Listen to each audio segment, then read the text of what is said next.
তারেক থেকে ওয়াকার, কে কার অনুগত? এই প্রশ্নটি খুবই অপ্রাসঙ্গিক মনে হয় না? এটা পাগলাটে প্রশ্ন মনে হয় না? কিন্তু এই প্রশ্নটা দুই একদিন যেতে না যেতেই সবার সামনে আসবে। প্রটোকলের স্তরে যদি আমরা হিসেব করি, তাহলে তারেক রহমানের 18টা পজিশন পরে ওয়াকারের পজিশন। ওয়াকারুজ্জামানের রিপোর্টিং বসকে জানেন? তারেক রহমান। কারণ প্রধানমন্ত্রী সবসময় বাংলাদেশের একজন প্রতিরক্ষা মন্ত্রী। বাংলাদেশের প্রেক্ষাপটে স্বাধীনতার পর থেকে এটাই পালিত হয়ে আসছে। কিন্তু সবাই বলে ওয়াকার কি তারেকের পক্ষে আছে? এই প্রশ্নটা করে না? সামনে তো আরো বেশি করে করবে। তাহলে আনুগত্যর বিচারে অন্তত সমাজে প্রতিষ্ঠিত যে প্রেডিকশন বা পালস, এটার ভিত্তিতে কিন্তু তারেক রহমানের পজিশন নেমে গেল কোথায়? 18 স্তর নিচে। অর্থাৎ তার ইমেজ মানুষের হৃদয়ে প্রধানমন্ত্রী হিসেবে হলেও আনুগত্যের বিচারে চলে আসছে 18 ধাপ নিচে। এখানেই রাষ্ট্রের বিশৃঙ্খলা। এই ওয়াকারুজ্জামান ডক্টর ইউনূসকে কিন্তু অনেকভাবেই দমিয়ে রাখার চেষ্টা করেছে। পরিষ্কার করে জানেন আপনারা নিশ্চয়ই ব্যাপারটা। বর্তমান বিএনপির ভিতরে মন্ত্রী পরিষদে যারা আছে তাদের মধ্যে সবচাইতে প্রভাবশালী কে? তারেক রহমানের পরে ফখরুল, মির্জা ফখরুল এবং আমির খসরু মাহমুদ চৌধুরী, এই দুজনের সবচাইতে প্রভাব বেশি। এই দুজনের কথা তারেক রহমান শুনে। কারণ কি? কারণ তারা দুইজন নিজেদেরকে এমনভাবে প্রতিষ্ঠা করেছে যে ভারত তাদেরকে খুব পছন্দ করে, ভারতের সাথে তাদের সম্পর্ক হট।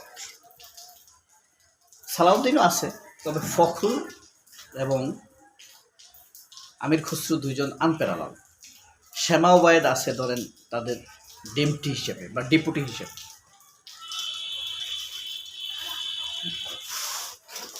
এখন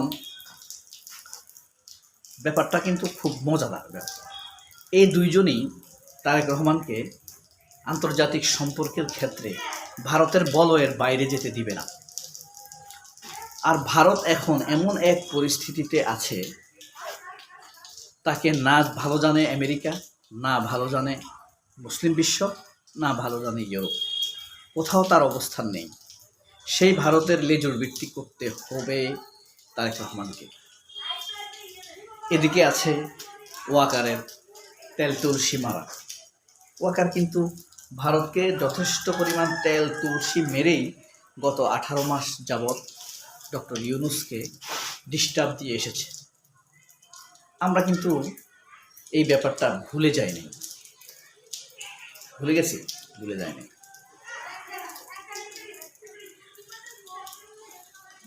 দেখেন, ওয়াকারের মানুষের মনে প্রশ্ন, ওয়াকারের মেয়াদ কতদিন, আর কতদিন সে সেনাপ্রধান থাকবে, হ্যাঁ, তাকে কি আবারও নিয়োগ দেয়া হবে কিনা, সে কি চাপ দিয়ে আবারও সেনাপ্রধান থাকতে চাইবে কিনা। এই প্রশ্নগুলা করতাম আমরা এক সময় যখন শেখ হাসিনা ক্ষমতায় ছিল। শেখ হাসিনাকে তো নামানো সম্ভব না। তার বয়স এখন কত? যদি সে 80 বছর বাঁচে তাহলে আগামী নির্বাচনই হবে তার শেষ নির্বাচন, তাহলে অন্তত অন্য কেউ আসবে। অর্থাৎ তার প্রতি বিরক্ত হয়ে মানুষ আর কোনো স্বাভাবিক গণতান্ত্রিক পথ পাচ্ছে না তার বলয়ের বাইরে যাবার। তাকে ছাড়া একটু চিন্তা করতে চায়। মানুষ অতিষ্ঠ হয়ে গিয়েছে, এত অতিষ্ঠ হয়েছে, আবার এত ভয় যে সেটা প্রকাশও করতে পারছে না। সেই কারণে মানুষ প্রাকৃতিক হিসাব করত, যদি মরে যায়, যদি কেউ মেরে ফেলে, অথবা যদি সে অসুস্থ হয়ে যায়, তাহলে অন্য কেউ আসতো, কতই না ভালো হতো। মানুষের মধ্যে কিন্তু অতিষ্ঠ ভাবনা শুরু হয়েছে এভাবেই। ওয়াকারের ক্ষেত্রে কিন্তু মানুষ অনেকটা সেই রকমই ভাবে। দেশে যত বিশৃঙ্খলা হয়েছে বা ইউনূস যত কাজ পারে নাই, সবগুলো কাজের জন্য মানুষ ওয়াকারকে দায়ী করে, সত্য হোক আর মিথ্যা হোক। তবে সত্য মিথ্যার কথাটা বলে রাখলাম, তারপরেও এই দেশে মানুষের প্রেডিকশানে কিন্তু শেষ পর্যন্ত সত্য প্রমাণিত হয়। মানুষ যা ভাবে শেষ পর্যন্ত তাই হয়, সেটাই সঠিক। প্রমাণ থাকুক আর না থাকুক, মানুষের ভাবনার উপরেই যদি এই দেশে গবেষণা হয়, তাহলে দেখা যাবে সব ঘটনার পেছনেই মানুষ এই প্রেডিকশনটাই সঠিক হয়ে দেখা দিয়েছে। তো ওয়াকারুজ্জামান কতটা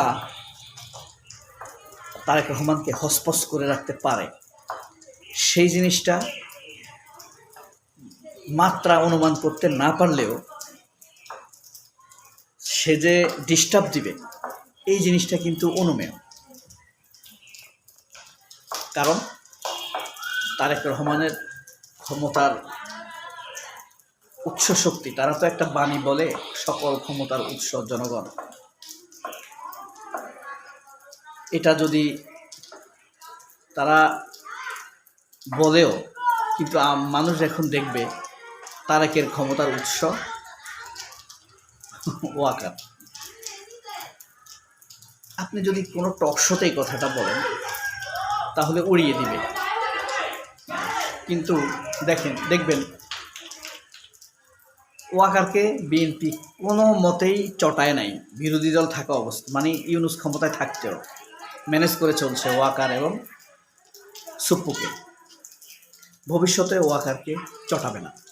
এই কারণে ঠিক শেখ হাসিনার সময় মানুষ যা ভাবত, ওয়াকারের মেয়াদ কতদিন আর কতদিন থাকবে, কবে রিটায়ার্ড হবে, আবার কি সে মেয়াদ বাড়াবে কিনা, কারণ সে যদি মেয়াদ বাড়ায় তাহলে তো ডিস্টার্ব দিতেই থাকবে।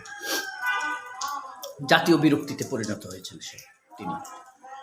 এখন একটি নতুন বিষয় হলো, ওয়াকার আসলে নিয়োগ পেয়েছেন 2024 সালের 23শে জুন, নবাব সিরাজউদ্দৌলার যেদিন পতন ঘটে, আমাদের স্বাধীনতার যুদ্ধ যেদিন স্তীমিত হয়। 1757 সালের 23শে জুন নবাব সিরাজউদ্দৌলাকে হত্যা করা হয়। ওয়াকারের নিয়োগ হয়েছে 23শে জুন, অর্থাৎ 24 থেকে 25 থেকে 26, এই বছরের 26 তারিখে তার মেয়াদ 2 বছর পূর্ণ হবে। বাংলাদেশের সেনাবাহিনীর নিয়োগের পদ্ধতি হলো, চুক্তিভিত্তিক যে কোনো নিয়োগের পদ্ধতি হলো either 60 years completed or 2 years, অথবা চুক্তিভিত্তিক নিয়োগ যদি 3 years। আপনার নিয়োগের পর যদি 2 দিন পরে আপনার বয়স 63 হয়ে যায় তাহলে আপনার মেয়াদ শেষ। অথবা আপনার নিয়োগের পর আপনি 3 বছর থাকবেন, 5 বছর পরেও আপনার 63 হলেও আপনি আর থাকতে পারবেন না, 3 বছরই থাকবেন। কিন্তু 3 বছরের জন্য নিয়োগ দেওয়া হয়, এর মধ্যে যদি আপনার 63 বছর পূর্ণ হয়ে যায় তাহলে আপনি বাদ। সেনাবাহিনীর ক্ষেত্রে সেটা 60 বছর। সবাই অনেক ভালো থাকবেন। আল্লাহ হাফেজ। আসসালামু আলাইকুম।